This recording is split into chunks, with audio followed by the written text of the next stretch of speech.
പറ്റില്ലേ? 1 രൂപ ബഡ്ജറ്റിൽ നിൽക്കുന്ന സാധനം വല്ലതും ഉണ്ടോടി? 1 രൂപയ്ക്ക് ആഞ്ഞിലി ചക്കന്റെ കുരു തരാം. വീട്ടിൽ കൊണ്ടുപോയി വറുത്ത തിന്നാ മതി.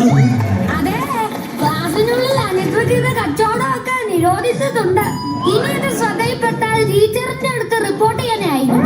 അയ്യോ എന്റെ പൊന്നവനോ കേസി, ചതിക്കല്ലേ. തൽക്കാലം ഈ നെല്ലിക്ക അങ്ങോട്ട് പിടിച്ചേ. அந்த பயம் இருக்கணும். അതെ, ഞങ്ങൾ റിപ്പോർട്ട് ചെയ്താൽ ടീച്ചർ കേസ് എടുക്കും കേട്ടോ. അയ്യോ ചതിക്കല്ലേ. നീ പേടിക്കണ്ട, ഇവന്മാര് വാ തുറക്കാതെ ഞാൻ നോക്കിക്കോളാം. എനിക്കുള്ള പടി ഇങ്ങ് എത്തിച്ചാ മതി. നമ്മുടെ വീട്ടിൽ പുതിയ റോഡ് വീലർ പട്ടിനെ മേടിച്ചു. നീ നാളെ വീട്ടിലേക്ക് വാ. ആ പട്ടി കടിക്കോ? അതറിയാനാ നിന്നോട് വീട്ടിലേക്ക് വരാൻ പറഞ്ഞു. എടാ, നീ വളി പഠിക്കുന്നത് വല്ല പഠിക്കാൻ നോക്കൂ. ഇത്തവണ നീ തോറ്റ 7ാം ക്ലാസ്സിൽ തന്നെ 2ാം വർഷം പഠിക്കേണ്ടി വരും. എന്നാലും എന്റെ ചേച്ചിനെ കാട്ടും പേരുണ്ട്. അതെന്താടാ? എന്റെ ചേച്ചി ഇപ്പോഴും ബികോം 3ാം വർഷമാണ് പഠിക്കുന്നത്. പിന്നെ ഞാനെന്താ 7ാം ക്ലാസ്സിൽ 2ാം വർഷം പഠിച്ചാൽ കുഴപ്പം? നിങ്ങൾ വെക്കേഷൻ എവിടെയെങ്കിലും പോയായിരുന്നോടി? ഞങ്ങള് വയനാടൊക്കെ പോയി. ഞങ്ങള് മൂന്നാറിന് പോവാനിരുന്നതാടി, പക്ഷെ പോവാൻ പറ്റില്ല.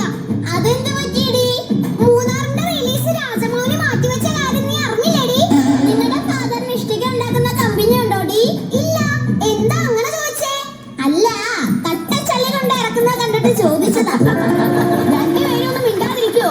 ടീച്ചർ പരീക്ഷാ പേപ്പർ കൊണ്ടുവരുമെന്ന് ഓർത്ത് ടെൻഷൻ അടിച്ചിരിക്കുക മനുഷ്യനിവിടെ. എനിക്കാ പേടിയില്ല, ഞാൻ നല്ല വൃത്തിയായിട്ടാ പരീക്ഷ എഴുതിയത്. അതെ അതെ, പേപ്പറിനകത്തൊന്നും എഴുതി വൃത്തികേടാക്കാതെയാ അവള് തിരിച്ചു കൊടുത്തേ. നീ വല്ല എഴുതിയാണോ പരീക്ഷയ്ക്ക്? എഴുതി. എന്നെ എങ്ങനെയെങ്കിലും ഒന്ന് സഹായിക്കണേ ടീച്ചറേ. ടീച്ചർ എന്റെ പ്രാർത്ഥന കേൾക്കാതിരിക്കത്തില്ല. അയ്യോ, ടീച്ചർ വരുന്നു.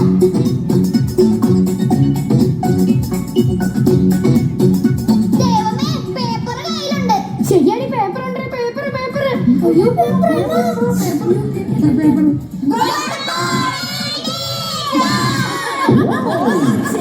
പൊട്ടി. ക്രിസ്മസ് പരീക്ഷയുടെ പേപ്പർ തരാൻ പോവാ. പേര് വിളിക്കുന്നവർ എഴുന്നേറ്റ് നിൽക്കണം. ഓ പിന്നെ അഭിനവ് കേസി, ഇന്നാ നിന്റെ പേപ്പർ. Handle with care. എന്തിനാ ടീച്ചർ? സൂക്ഷിച്ചു പിടിക്കണം, മുട്ടയാ, താഴെ വീണ പൊട്ടും. ഞാൻ നന്നായിട്ട് എഴുതിയതാണല്ലോ.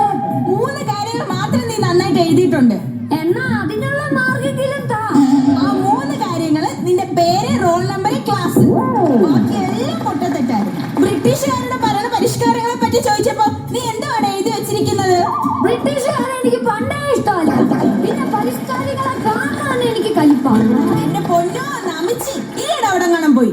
ആ അടുത്തത് Pranav P P. Yes teacher. 50ൽ 4.5 മാർക്ക്. പുരോഗമനമുണ്ട്.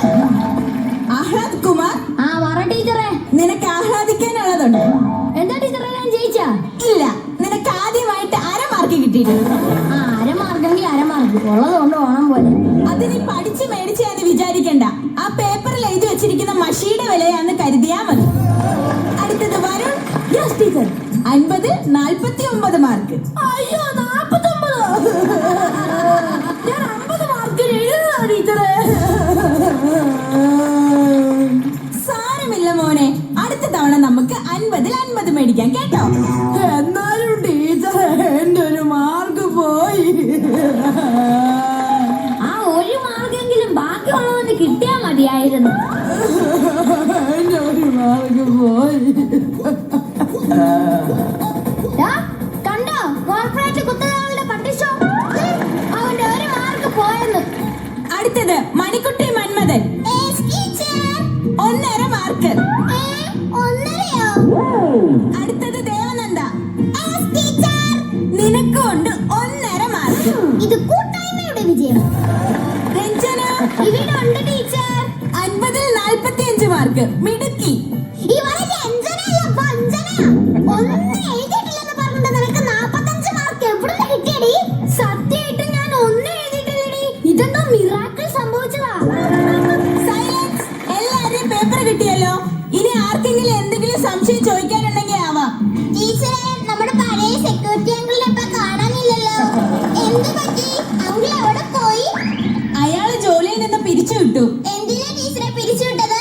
+2ന്റെ പരീക്ഷയ്ക്ക് വന്ന പിള്ളേരുടെ ഹാൾ ടിക്കറ്റ് വലിച്ചു കീറിയതിന്. സിനിമാ തിയേറ്ററിൽ ടിക്കറ്റ് കീറാൻ വെക്കുന്ന മാമനൊക്കെ പിടിച്ച് സെക്യൂരിറ്റി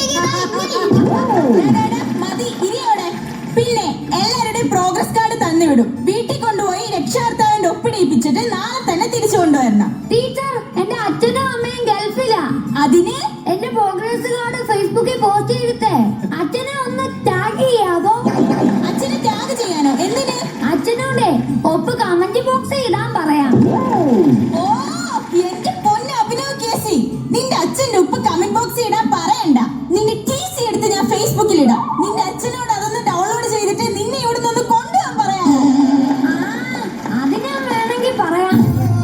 ഓ, ഈ അരമാർക്കും ആനമുട്ടയും മേടിക്കുന്നവരെ കൊണ്ട് ഞാനങ്ങ് തോറ്റു. ഇതിലും വേറെ സ്കൂളൊക്കെ പൂട്ടിയിടുന്നതാ. ടീച്ചറെ, അതിന് സ്കൂളൊക്കെ തുറന്നത് എപ്പോഴല്ലേ? അതെ, 1 മണിക്കൂർ ഓൺലൈൻ ക്ലാസ്സിൽ ഇരുന്നിട്ട് 1ാം റാങ്ക് മേടിക്കാൻ എന്റെ അച്ഛന്റെ പേര് ഡിങ്കണ്ടൊന്നും അല്ല. ശരി, ഇപ്പൊ സ്കൂൾ തുറന്നല്ലോ. അടുത്ത പരീക്ഷയ്ക്ക് നീ നല്ല മാർക്ക് മേടിക്കുമെന്ന് ഉറപ്പാണോ? വലിയ ഉറപ്പൊന്നുമില്ല. പ്രതീക്ഷയുടെ അമിതഭാരമില്ലാതെ ടീച്ചർ പേപ്പർ നോക്കിയാൽ ചിലപ്പോ ഞാൻ രക്ഷപ്പെട്ടേക്കും.